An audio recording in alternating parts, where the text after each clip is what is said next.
everyone. Thank you so much for tuning in today. Tilson, Joe and I have a bit of a chat about identifying the red flags in your business and how to implement some things to be able to change that and get back on track. Joe's in our Melbourne office today and I'm Tam here in Cobram. So let's get into it. We'll go through some housekeeping. Bear with me. Sorry. Good on you, Joe. Got a big song. It's all good. Feel free to add some questions in the chat box to the right at any time during the presentation, and we'll have a bit of a look at those at the end. If you lose connection, just refresh the page or click the link on your email and it will rejoin you to the session. And you will receive an email shortly after today's webinar with the copy of the recording, as well as the slides. So today we will be going through how to get the most out of the session, the lead and lag indicators that you can look for in your business, bit of a case study, the 5 red flags that you would have seen on social media, as well as some of the other common ones that Joe and I see. Why don't we make the time to look at this stuff? So we're just going to break that down a little bit in terms of why don't people do this in their business and what we see. An announcement about our Profits Plus program, as well as doing any questions at the end. Excellent. Thanks, Tam. Just a reminder too, that chat box, you can minimise that. There's some of these slides that will have smaller writing on it, so we try to put a little bit on there just so those that are getting this after the fact aren't and we're just getting the slideshow or looking at the slideshow can get a bit of the info without having to look at all the video. So if you want to make that a bit bigger, just minimise the slide by clicking the little arrow up to the top right. So where are we now? Obviously, we've got 4 parts to our business, 4 key pillars. Bookmates being the data accuracy and timeliness, so the bookkeeping side of it, making sure that we're getting all the data into our system and that we're aware of what's going on for our reporting, which is going to form a big part of what we're talking about today. The tax and compliance arm, which is our general accounting business, which minimises tax and protects assets. Where we are today and where Tam and I and Jeff and Lou operate out of is PTP Advisory, which is increasing the profit and choice in your business. And we've got PTP Wealth as well, which is taking some of that wealth that we're creating and making the most of it. So just keeping in mind, we are in that PTP Advisory part in our conversation today.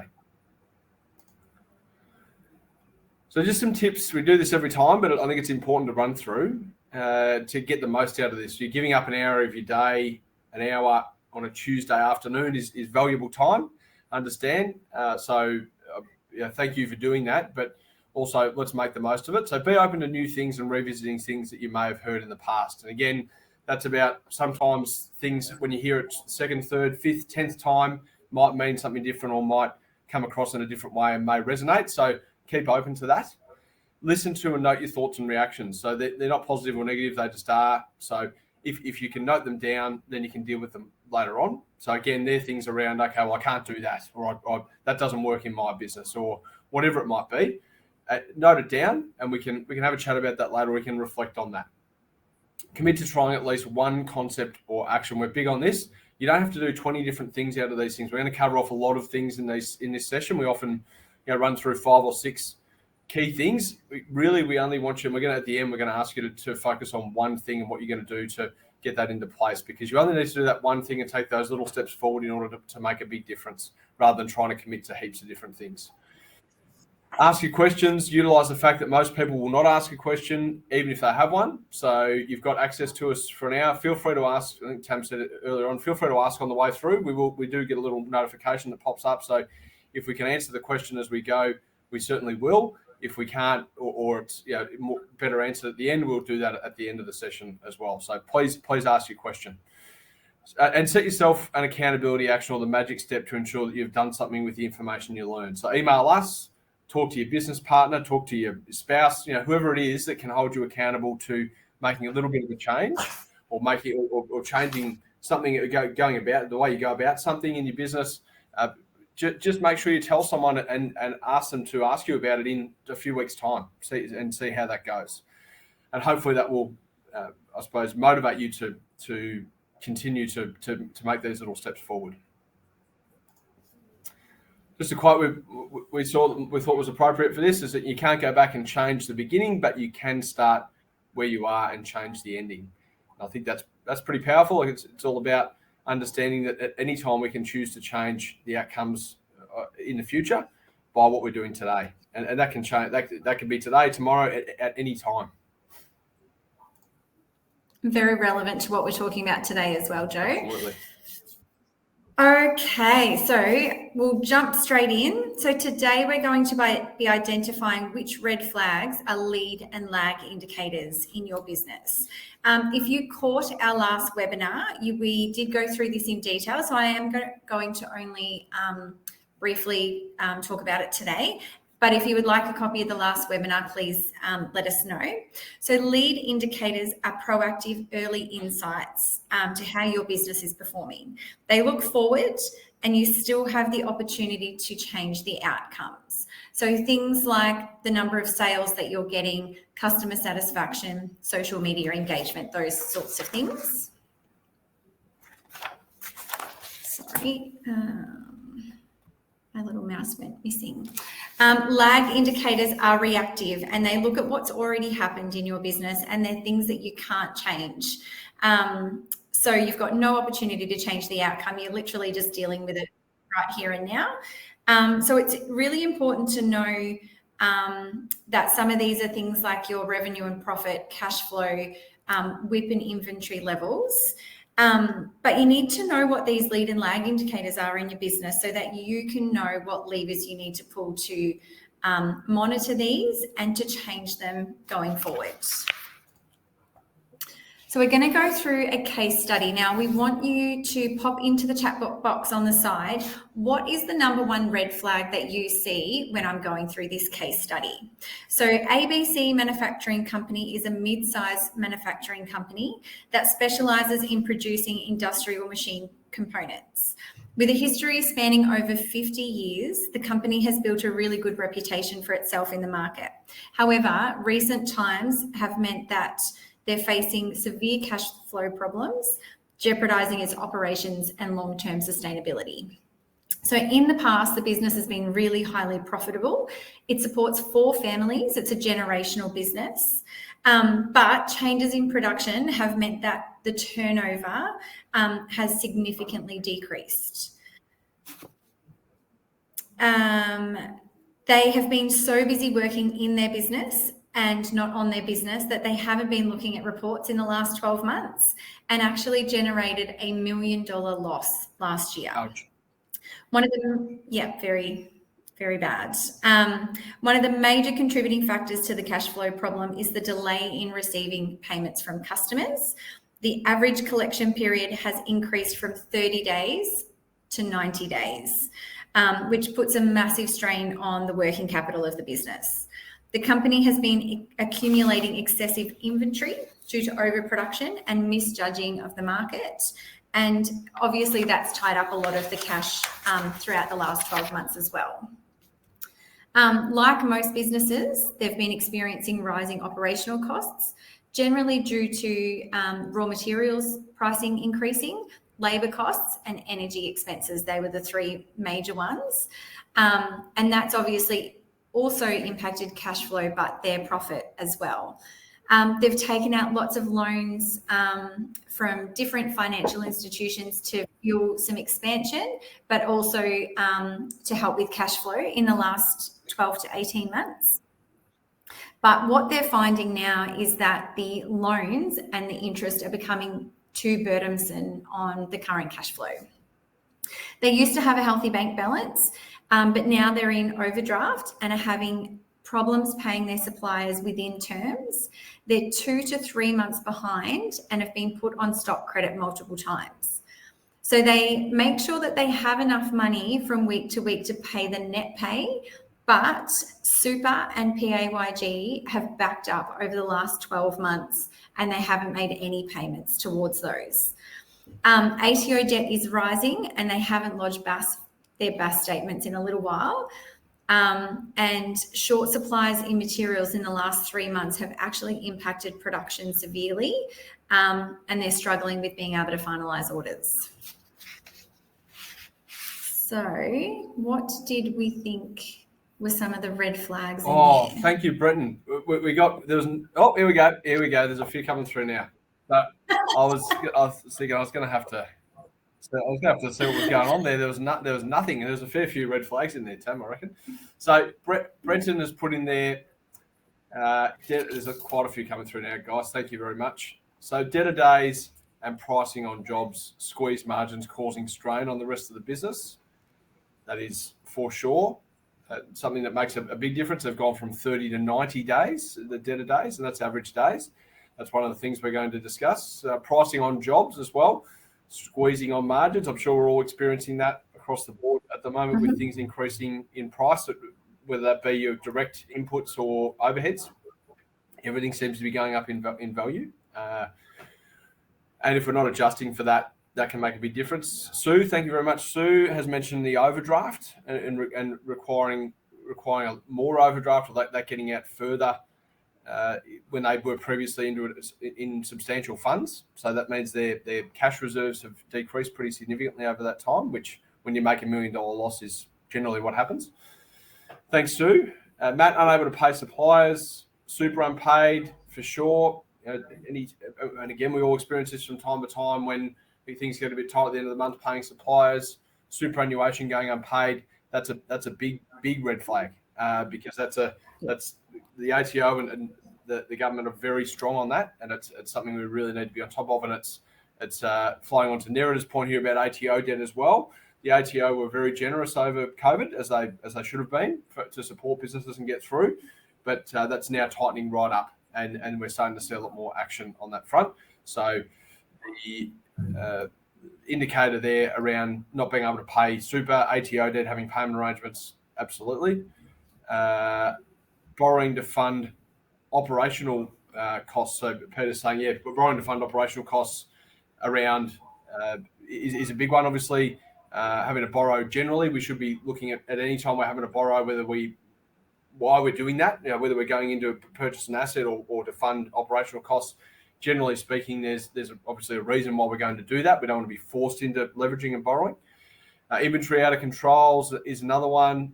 Thanks, Stephen.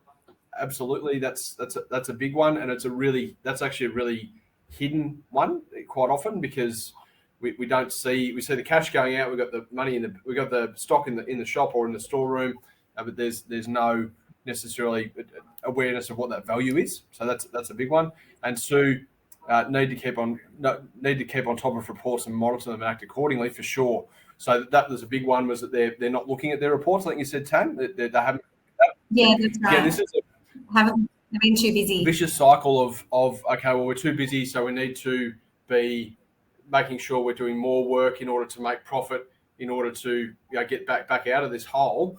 But some of the things that you need to spend time on in that particular period of time aren't necessarily just trying to churn through more work. They're actually getting awareness around why you're in that position in the first place. Now, that doesn't take a lot of time. Once you know, you can then direct your action, but it's important you spend some of that time.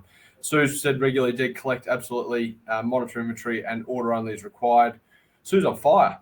She is. I think there's two Sues that are putting things in. Now, it might sound like I've just made this story up and dumped all of the different, all of, the things that could go wrong in a business, but we are seeing this more and more happen.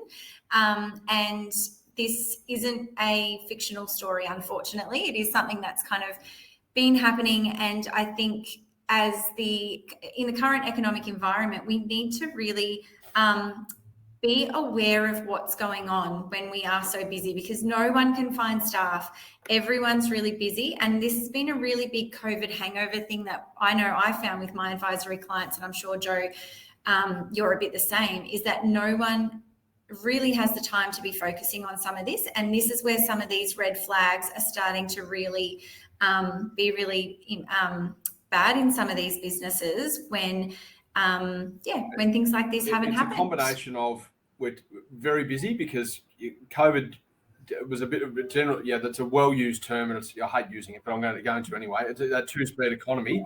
There was people that really backed right off and slowed right down, and that was a challenge. And there was people that really sped up and got very busy over that time, and they were both challenging for different reasons.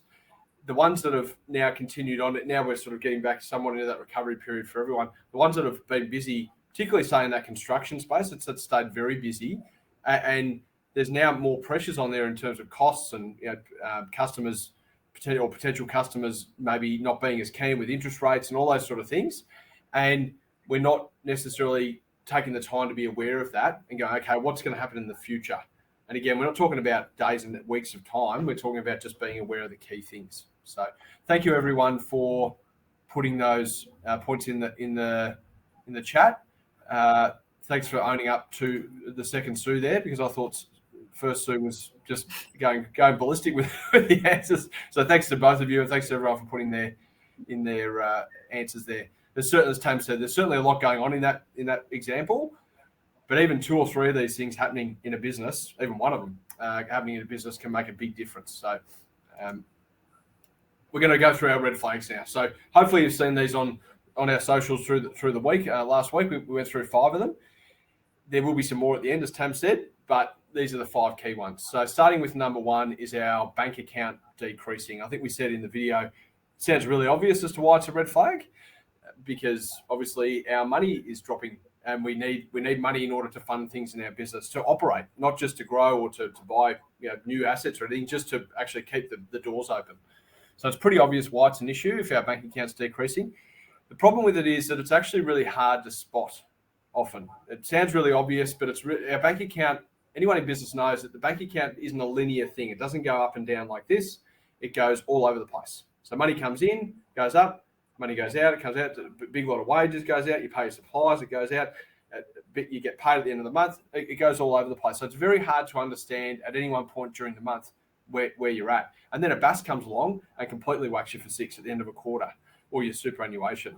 So it can be harder to spot than you think, but the way you spot it is a monthly review of your balance sheet at the same time, ideally. So you get an idea of what your cycle is, and we're going to talk about that a little bit, your cash cycle, but you get an idea of what your cycle is and you measure it at the same time. So that gives you an idea of money's gone in, money's come out. We get to the same time in the month. Okay, are we roughly in the same spot? Are we a bit higher or lower? What does it look like? Short-term forecasting and knowing your monthly expenses as well. So it's no different to personal people understanding. You've got home loans coming out, private health insurance, whatever your expenses are. We know how much we're spending. We know how much is coming in. We should have a rough idea of how much we've got left over to spend on ourselves or to invest, or however we want to use that money. It's no different in business. So what steps do we take to correct it? If we take, in my view, and this is only my view, if you take one thing, if businesses take one thing out of these red flags or the actions to take out of this, it's leveling this out as much as possible using buckets. And we're going to cover that on the next slide. Annual forecasting can also help out with this as well. So we get an idea of, okay, where is our cash flow going? There's a lot of businesses. The obvious example is a farmer who, it was a crop farmer who spends a lot of money early in the financial year getting all their crop in and ready to go, and then they don't get any money right until later once they've harvested that crop. So their cash flow goes from being up here right down and then comes back up again. Whereas other businesses might stay relatively level. Every business will be slightly different. You've just got to know what yours looks like. Annual forecasting helps with that. And then finding the root cause for why it's decreasing, why it's dropping. Because there's often a root cause for that. So business bank buckets. So one of the hardest things of managing cash flow is having all your money in the same account. So quite often, as business owners, we look at it and we go, well, we've got X money in the bank, therefore we can afford that. The problem with that mentality and that way of going about it is that there's bills coming out that we don't know about, that we haven't taken into account, because there's so many that are happening in the future that we've got money in there for now that we just sort of forget about. And the key ones are ATO payments, BASs, and superannuation. So you get a false sense of security and you spend the money. So you either take it out or you invest it somewhere. And I think, as I said, if you do one thing, this is, if you don't already do this, we talk to clients about this a lot. Have 3 accounts, a minimum of 2 accounts. Business account for operating expenses and income, so your money goes in and out of, your overheads get paid out of there, and an ATO account or a tax account, whatever you want to call it, where PAYG and super goes out and a bit of money for your GST as well. So that when you get to the end of a quarter or your month, whatever your reporting cycle is on your BAS, you're able to just take that money out of there and pay it straight to the ATO or to super clearing or wherever you pay your money to. So you know that that's covered off, because that's the biggest catch-all for business owners, is they get to the end of a quarter or a month and they haven't got that money there in order to be able to pay those things. And it really hurts and causes a lot of stress and panic. You can have a third one for a savings account, for a buffer or profit. You can make that as complicated as you like, but like anything, the best thing to do is to keep it as simple as possible and achieve a good outcome. The simplest thing you can do is be putting this money aside and making sure that it's there for the end of a quarter. Anything on that before we go on, Tam? No, absolutely. I definitely agree with Joe that this is, I think, something that I talk to nearly every one of my clients about. And everyone's going to want to have like different setups and things like that. But if you at least have a minimum of those two, I think that's vital in every business. I think the key one is people, and it's understandable because you sort of get caught up in things, but when you pay your wages, you sort of think, I'll pay my employees, but we forget about all those other expenses that go with, superannuation, workers' compensation, payroll tax for some businesses. We forget about those things and they come up later. And they're the things that get you. So all this does is actually just, I suppose, help you incur cash-wise the actual expense that you're feeling at that point in time when you pay the wages. And that helps you down the track.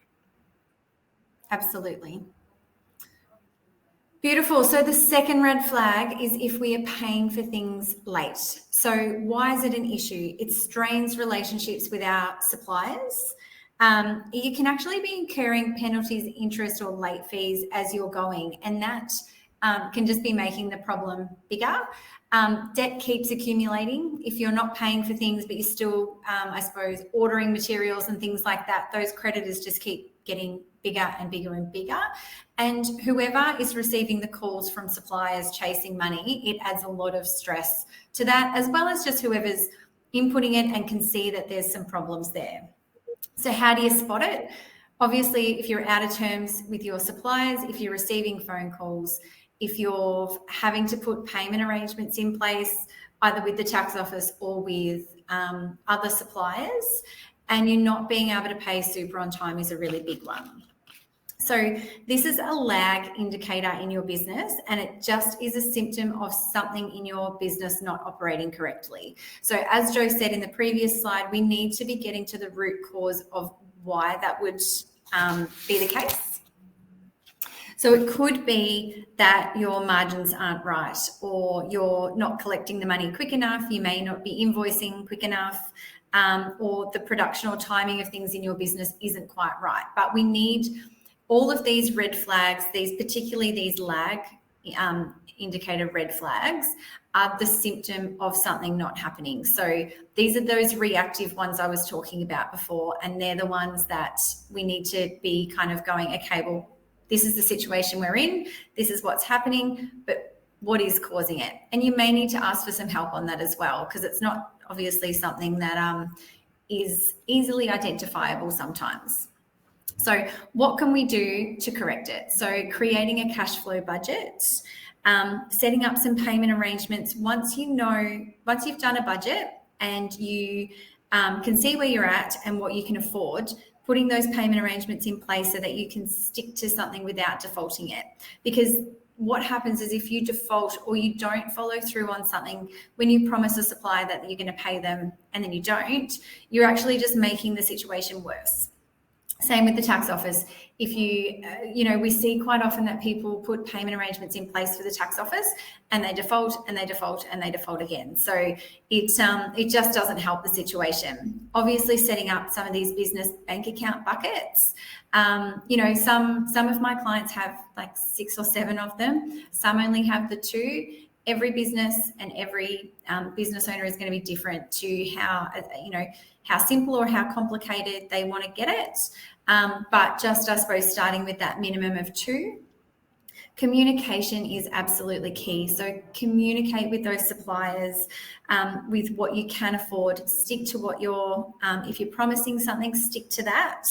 But that will also help with your stress levels. And a conversation is always better than burying your head in the sand. Prioritize the bills that need to be paid. So who actually needs to be paid to keep the business going, like operationally, who needs to be prioritised.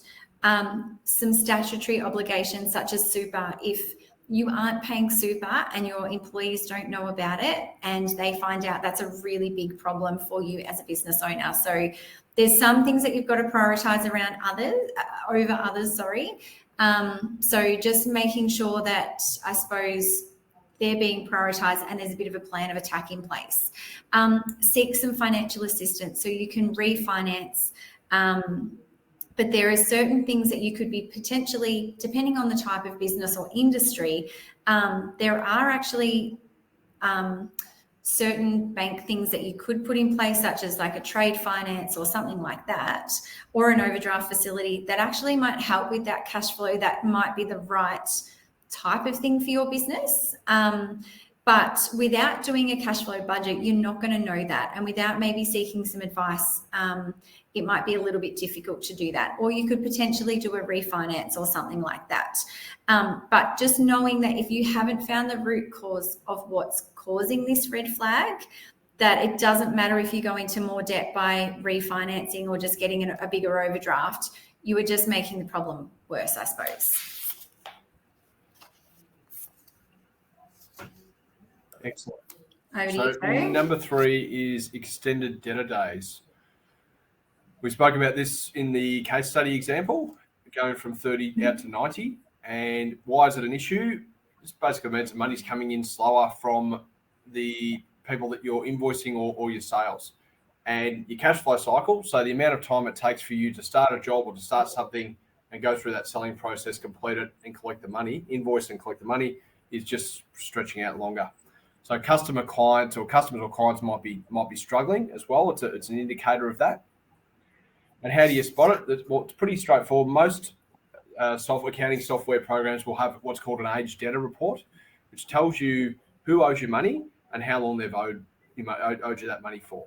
So we just look at that on a regular basis, generally monthly, to see, okay, is there any trends here? Is it going out? Is our average days, or are our average days going out further?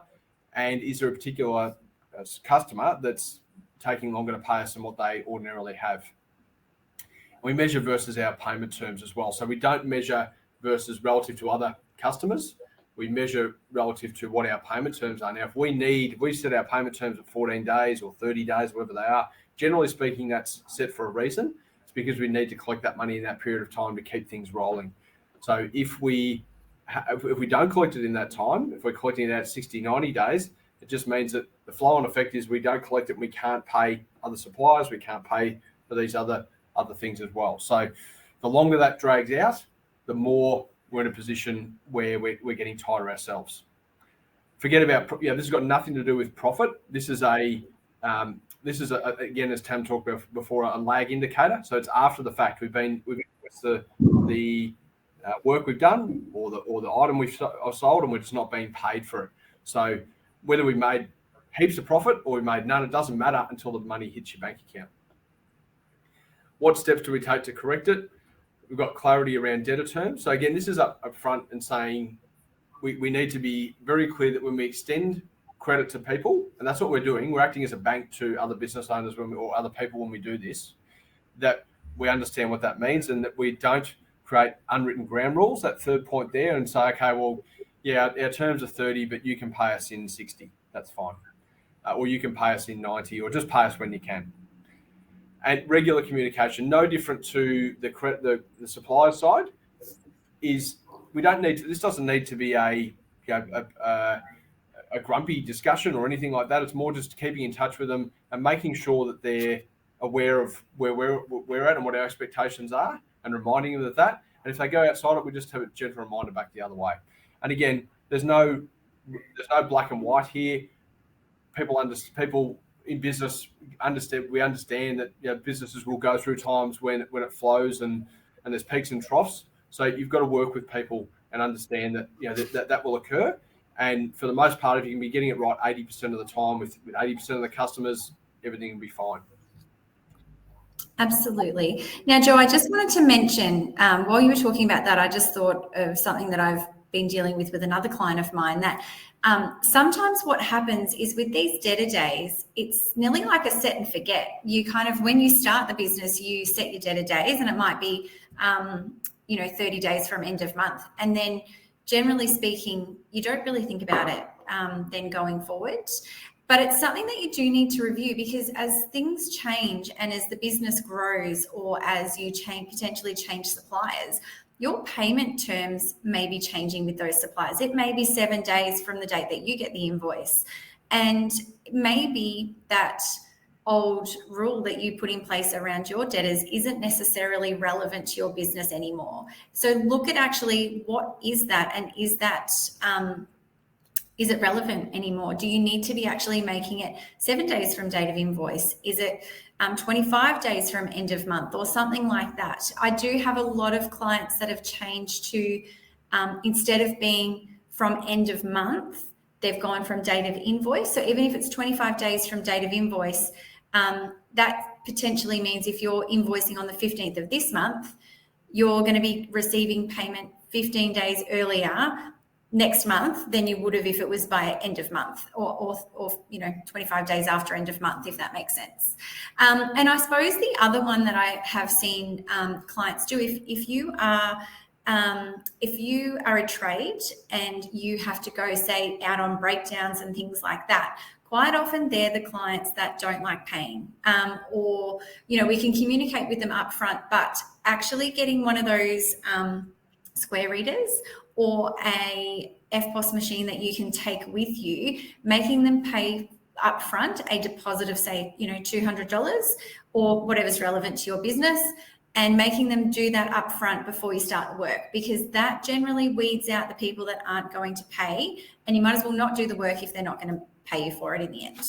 So just a few little things that I thought I'd just bring up. Sure, thank you. And I think the other one is that regular and consistent invoicing. It's just that constant reminder. If you don't ask people to pay you, they will not pay you. So keep in mind that we need some sort of arrangement in place that allows us to either automatically invoice or to invoice regularly to allow that to occur, because big gaps in invoicing means big gaps in cash flow. Mm-hmm. Definitely.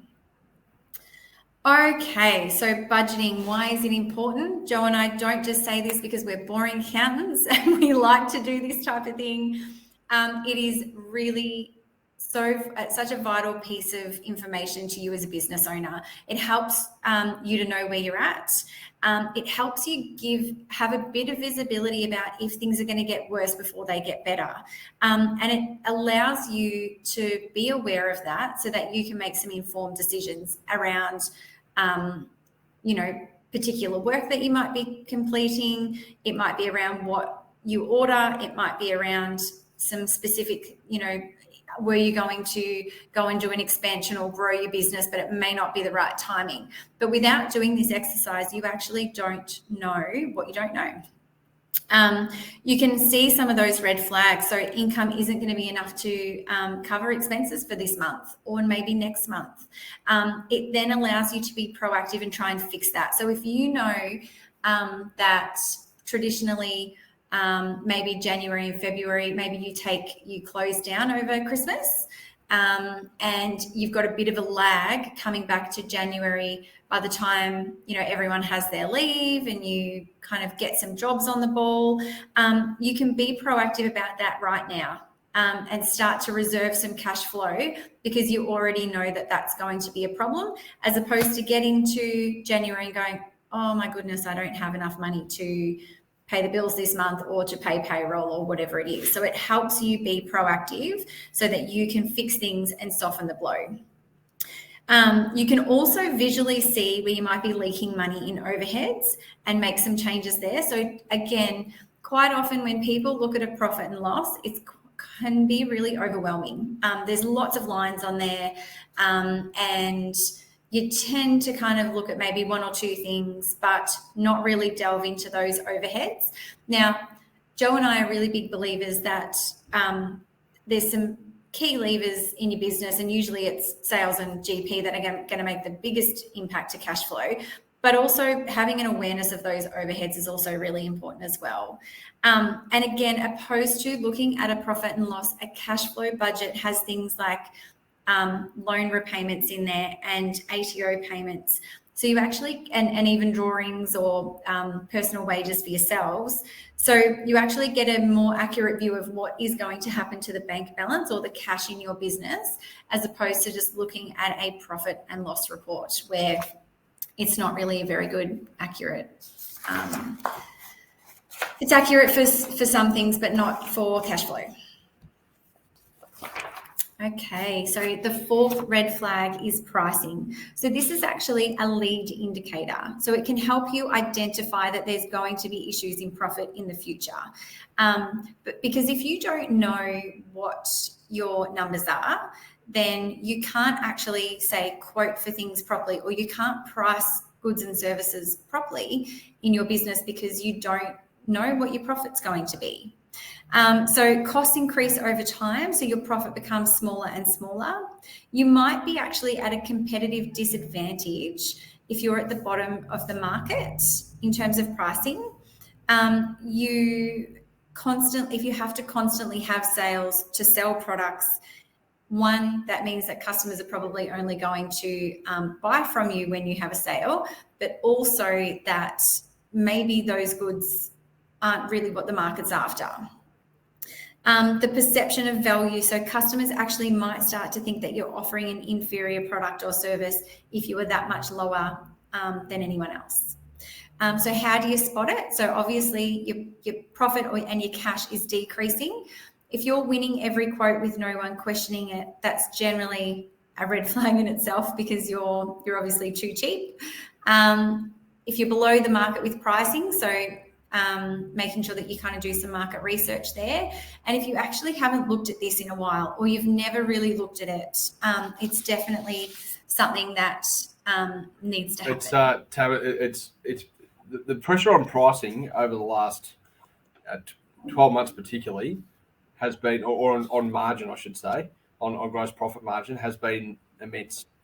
And it can't, like it's, so sometimes it's really obvious for people, like when you're buying big items and it's costing you significantly more. Sometimes it's a bit of a case of death by 1,000 cuts, and there's 5% here and 5% there and 10% there, and across the board, all of a sudden your overheads have increased, or your cost of goods have increased by 10 or 15%, and you thought you were making 50%, now you're making 35. So it's significant. And it's even more so being aware of what that looks like on a month-to-month basis. I've got clients that measure that on a weekly basis because it's that fast moving at the moment. It will continue to be for a little while. So if you haven't looked at it, as you said before, for a while, and when I say a while, I'm not talking 5 years, I'm talking 6 months, look at it now. Absolutely. So what steps can you take to correct it? So actually know what your numbers are. So do you know how much it's costing you for your labour cost rate? Do you know what your overheads and loan repayments are per month? Break even, gross and net profit. Do you know what it actually is compared to what you think it is? So that's a really important thing to look at. Making sure that you're evaluating the current pricing, your current pricing and markups. So are you charging recommended retail? Are you giving away some discounts? Something that I see with a lot of trades is that they get trade discounts, say from Mitre 10, and they always just mark it up by a certain percentage, and they're like, oh, it'll be like 10 or 20%, and they just mark it up. But they actually might be getting more discount than that. And that just means that you're giving your customer a bigger discount than if they went and got it themselves. So actually looking at what you're doing and making sure that you're not giving away money. Monitor and analyze those costs closely and regularly. So I kind of say 3 to 6 months. Some industries are going to need more than that. But as Joe said, if you haven't looked at that in the last 6 months, that's a really big one that you need to have a look at. Do some market research. So know where your competitors are, know what similar products are selling for, know what other people are charging. If you're charging for labor, know what other people are charging that for. Don't be afraid of increasing, because again, quite often what I see is, particularly in small towns, everyone needs to increase, but everyone's waiting for that other person to do it. And then as soon as one person does it, they all go up. So it's actually really, it's like a bit of a Mexican standoff sometimes, and they all know that they need to increase their charge rate, and they do, and it just becomes a little bit easier. Look at different pricing structures. So look at value-based pricing. So assess the perceived value of a product or service in your business. Do you offer something that nobody else does? Can you charge a premium for that? Can you do that on some products and services but not others? Not having a standard pricing structure across your business could be quite relevant for that. Competitive pricing. So if you've got a product or service that you can get from anywhere, you've got to make sure, obviously, that you're competitive in the market, which a labour cost rate can come into that. Discount pricing. Do you have a system around that? Do all staff get to apply that? Or is there certain rules around that? One that I actually came across a couple of years ago was that it was just an automatic thing in the back of a computer program, I think it was MyOb at the time, that any account customer got a 10% discount as opposed to someone who walked in. There was no reason behind that. It was just something, again, that had been set up about 15 years ago, and the account customers didn't know about it. And when we actually took that setting away, it increased their bottom line by $65,000 at the end of a year. And it just pays to really look at these different pricing structures in your business. Are there different pricing tiers that you might need to implement? So are certain customers going to have a higher volume of services that warrant a discount compared to others that just come and use your products or services every now and then and really don't deserve getting a discount, or might be having to be charged a premium or something like that? Did you want to add anything else there, I think Joe? something you've covered really well, Tam. But it's a big one. It is a big one for sure. It's gotten more. It's always been relevant. It's got more relevant over the last 6 months or 12 months. Definitely. Red flag number 5: reduced sales and invoicing. This is a lead indicator. So this is what's happening now, and what will happen, and what will it lead to less or more cash coming in down the track. Obviously, if you're having less sales or completing less invoicing now, there's a lag between when you invoice and when you collect the money. If you invoice less, you're going to collect less. That follows on pretty logically and provides indication of demand for your goods and services as well. So if it's trending down, we're trending down, so we're invoicing less, we're selling less product, whatever it might be, it's generally a case, or can be a case of, well, we're not as in demand for a particular reason. Why that is, we need to go and find out, but there may be an issue around that. It may also be an internal issue. In Tam's example before about the 10% discount being automatically applied, there are cases, and we've seen it a lot of times, where invoicing just is not done. So you just pick it up when we're going through a general procedural review with a client, that, I thought that person was doing it and no one was doing it, and all of a sudden we've missed out on, in some cases, hundreds of thousands of dollars of invoicing, believe it or not. So that's significant. So it's, again, being aware of what that's looking like, and looking and seeing if it looks how we would expect it to look. So how do we spot it? We review historical data and say, okay, this is generally what it's been, and we think it's going to increase a little bit because we've done this, or we're going to decrease a little bit in that month, or whatever it might be, and we compare it to that. And we compare it to our budget as well to say, well, is that what we expected it to be? Because if it's significantly less, and when we've been busy and we're sort of comparing a few factors there, well, what's going on? There's obviously something that's causing that. So what do we do to correct that? We look for why it might be. Seasonality is something that I do. We both do a lot of clients in regional Victoria, so particularly up around tourist towns, Cobram, Yarrawonga. There's significant change between a month of, say, June or July, and then the one in December or January. It's a huge shift in income over that time, and expenses. So you'd expect that. But if if for instance, a tourism business in December had half the sales that you'd expect it to, well, there's potentially a reason, but there's obviously a reason behind it. We've got to find out what that is. And so we review our marketing and comms strategy, obviously, in order to get people in the door or for people to engage with us. We need to make sure we're getting out there, and we measure our sales pipeline or our opportunities if that's relevant. So obviously, retail stores not necessarily going to measure that, but a service provider who's done quotes or has done, or is talking to people with potential projects, they may be measuring that and keeping an eye on that.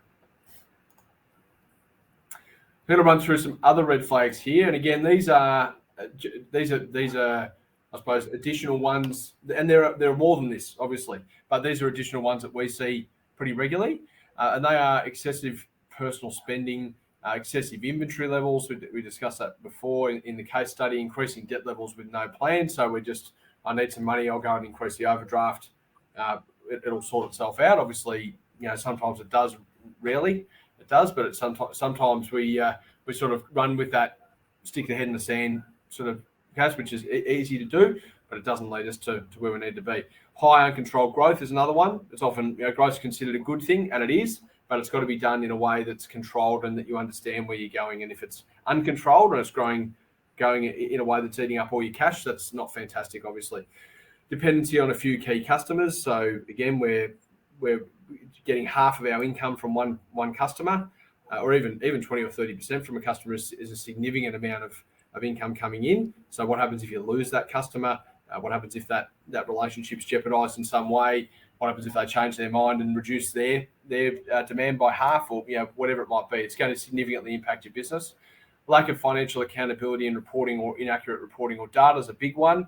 So we just don't look at this stuff, and it's important to do that. And being too busy working in the business and not working on your business. So again, we covered that before. We get very, very much caught in the day-to-day, which we all do. That's absolutely the case. We're busy people, but just carving aside a little bit of time to look at this is vitally important. Okay.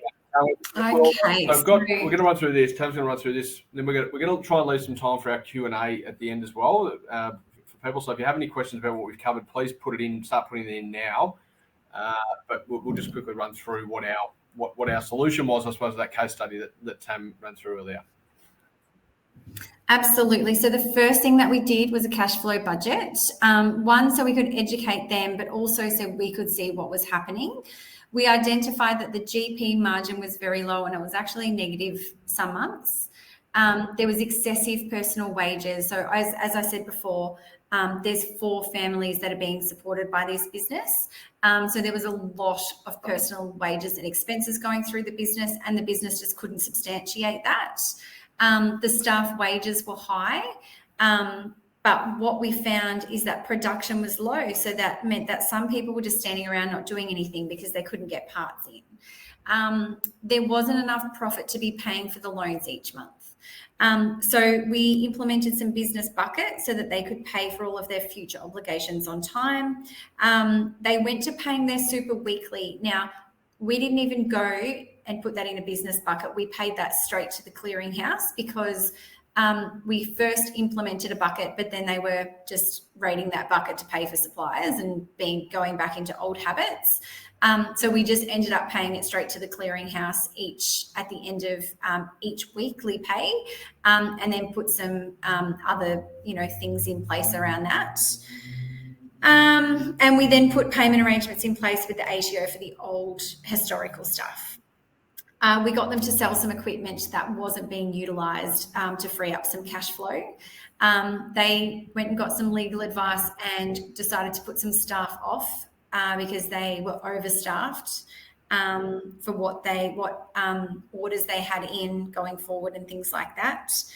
As inventory levels were high, they needed to get rid of some of those, but instead of just putting them on sale, they strategically approached some key customers and offered that stock at a discount instead of advertising that to the market. They went and had conversations with all of their suppliers and explained the situation that they were in, and they put payment arrangements in place that they knew that they could keep to, that we built into the cash flow. They went and increased some pricing as they identified that they were below the market on some of their the products that they were building. We did do a refinance with them.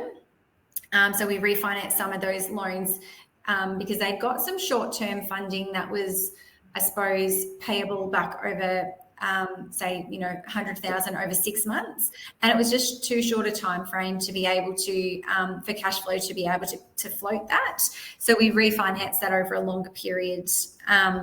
We implemented weekly reporting dashboards and monthly financial meetings so that they could focus on those really important key things in their business, and that they identified that they needed to know where they were at and not be too busy and bury their head in the sand. So all of these measures meant that they were able to turn this business around from a business that was insolvent to being break even originally, and then now to turning a profit. And it wasn't easy. It required sacrifices everywhere, and it did require them to be quite brutal. As I said, that they put some staff off, but they were actually able to make it out the other side. So the moral of the case study is not to bury your head in the sand. Look for the red flags in your business as they are happening before they get to a really bad state, and ask for help if you don't know how to fix them, so that you can be a little bit more proactive in your business. So why don't we do this? There's a few reasons. Tam just covered off a really important one there. There's the head in the sand thing. People sort of convince themselves. I hear this a little bit from time to time. Is everyone's going through this. It's difficult. That's true. It is a difficult time, and there's challenging things. But there's challenging things all the time, and not every business is going through this in the same way. They're not all dealing with it the same way. So don't justify that in your own mind that I've got to put a payment arrangement in place. But I was talking to my mate, and he's doing the same thing, so it's okay. There's things you can change, things you can do now to turn that around. Don't justify that to yourself, and don't ignore these red flags. They're not, as Tam said before, they're not easy fixes a lot of the time, but there are fixes if you don't ignore it. So why don't we do it? We haven't needed it historically, so we've always done well, and we haven't needed to look at reports or things. We just got paid, we did our work, we made a profit, all that sort of stuff, and it just came in and it worked. So we haven't needed to look at red flags or reporting. We're too busy, not enough time. I think we've covered that enough. We know what we mean there. It's too complicated. We're not sure how to go about it. We're going to cover off something there. We've created a solution for that for people. Perceive lack of value in the data. So yeah, that's great, but what's it doing? I can't do anything about this data. I know I'm losing money, but what am I going to do? I can't increase my prices because, as Tam said before, no one else is increasing their prices. So what am I going to do? It just gives you the information that you need to be able to make better decisions. So the last one there is it's not an issue until it is. So this can happen pretty quickly. You saw there before that business in the case study turned over $1 million. Had a loss of $1 million. Now, obviously, they must have made some profits in prior years in order to be able to carry that loss over that time. Even if you've got bank funding and other things, that's a huge, huge loss. So they must have had some cash reserve going into that in order to be able to carry that through. And it can turn around like that. It can turn around in a matter of a few months. Not just through an event like COVID, just through demand, through your customers changing their habits or going somewhere else, whatever it might be. It can change pretty quickly. If you've got this data and this information, you can adjust and be, again, one of these buzzwords at the moment, be agile with it. You can change what you're doing, and you can adjust for that. Absolutely. I was just going to say, Joe, they did have historically very big profits. So they did have cash reserves and didn't notice that was eroding until it was too late. And this $1 million profit happened over a period of 3.5 months. And that was, again, they were just, sorry, $1 million loss. $1 million loss happened over a period of 3.5 months. So that was the worst period of time. And they were just in that, cycle of, they weren't looking at the reports. It was just after Christmas. Like, it was just a lot of, factors that I suppose bled that out.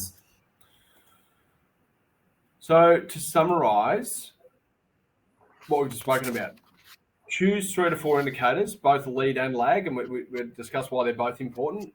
lead and lag are vital to understand what's going on and get a good picture. Tell them most about the health of your business. Now, they may be some ones we've discussed. They might be slightly different as well. If you want a hand working that out, please reach out. We can certainly do that. Review your historical data and combine with forward planning to decide on benchmarks to measure against. So we want to know, it's all well and good knowing, okay, well, these are the indicators, but we need to know what they are and whether we're doing well or not. No good just saying, well, I want to pick debtor days and not putting a number beside it, because what are you measuring?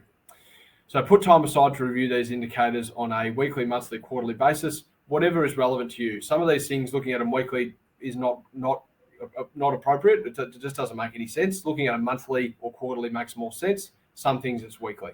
So it just depends on what the indicator is, but just understanding what they are to begin with, and then you can start working out what the time frame is to measure and makes most sense to be. So take action immediately if you find a red flag waving. So what we said before, don't ignore it. If you see something happening, don't think, oh, it's just a tough patch. Reach out. It doesn't hurt to reach out and say, look, I'm a bit concerned because this happened, and that hasn't normally happened. Okay, well, now we can do something about it. You've started the conversation. That's all it takes. Review your indicators for relevance and accuracy at least once per year. As we said before, some businesses that's more. Again, we don't want to be doing this too regularly because you just don't get the benefit. Looking at these things every month or every week is not beneficial, and that is a waste of time. So we want the time you put into this to be worthwhile, at least once a year, possibly some businesses, quarterly every 6 months. All right, we're going to run a poll now. Amy's just set that going. Which measure are we going to implement into your business? And we just want you to pick one. We've got 5 answers there. We're going to review pricing, set up reserve bank accounts or buckets. We're going to do a cash flow budget. We're going to do some focus on our debtor collection, or invoice more regularly. So I just want you to, I suppose, pick one. And again, just one that would really sum up the health of your business that's most applicable to you, and then make a bit of a note, even if it's just a little scribble, as to how you're going to implement that in your business or what you're going to do about that. So we'll give you 20 seconds or so to do that. Put an answer in.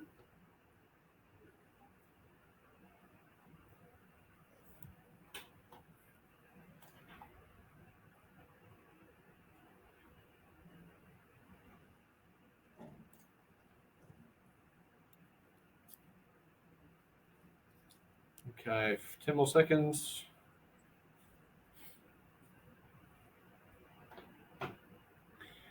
All right, so with the results there, the two that stuck out, we've got every one of these options has a selection, which is great. So we've obviously covered off on the right ones. The two that stuck out were cash flow budgeting and setting up. That's now taken the lead by 2. And setting up reserve bank accounts or buckets. We had some comments in the chat earlier about the bank accounts or the bank account buckets and putting the money aside, and how people have implemented that and it works really well. Absolutely, we see that. Just gives people a really clear understanding of where they're at a point in time. It can make it really tight because people aren't used to having that money disappear out of their bank, but it gives you an actual accurate position of where you're at. So as we said, if you can do one thing, do that. Budgeting, great. Spend some time on that. Again, there's a law of diminishing returns there. It doesn't need to be to the nth degree. It just needs to give you an idea of what the trends are and what's going on a monthly basis, so you can keep an eye on it and monitor it. So thank you very much for answering that. Another quote here to end on before we get on to the wrapping up. Your life does not get better by chance. It gets better by change. So do something a little bit differently from what you've done in the past, and you'll get a different result. And if you do those right things, and you, I suppose, lean on us, lean on people that can help you with this stuff, you'll get a better result.